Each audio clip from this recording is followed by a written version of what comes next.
YouTube on చేస్తే చాలండి ఈ కర్రీ ఎన్నోసార్లు నేను చూసాను. మనం కూడా ఎందుకు ట్రై చేయకూడదని నేను ట్రై చేశాను.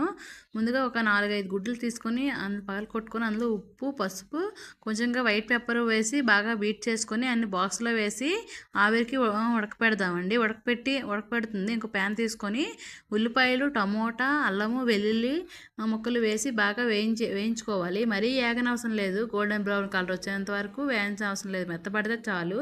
ఇలా వేయక మిక్సీ జార్ తీసుకొని అందులో తీసుకొని ఫైన్ పేస్ట్గా చేసుకోవాలి. చేసుకొని బాయిల్ అయ్యిందో లేదో చూసి ఒక నైఫ్ పెట్టి దానికి ఏం అంటకపోతే బాయిల్ అయిందండి. బాగా బాయిల్ అయింది. ఇప్పుడు తీసుకొని కట్ చేసుకుందాము. కట్ చేసుకొని ఈవెన్గా కట్ చేసుకోవాలి. ఎగ్ పన్నీర్లానే ఉంది సేము.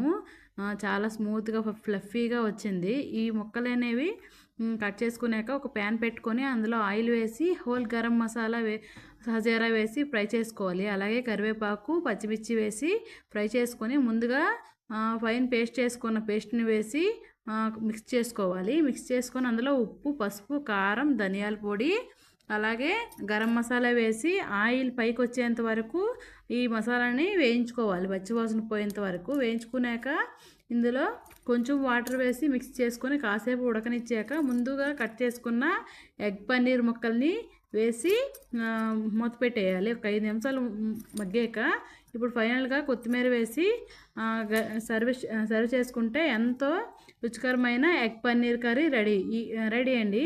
ఈ వీడియో నచ్చితే ప్లీజ్ లైక్ చేయండి, షేర్ చేయండి, సబ్స్క్రైబ్ చేయండి ఫ్రెండ్స్. మరిన్ని వీడియోస్ కోసం మన ఛానల్ని ఫాలో అవ్వండి. చూస్తున్నారు కానీ సబ్స్క్రైబ్ చేయట్లేదు, ఫాలో అవ్వండి.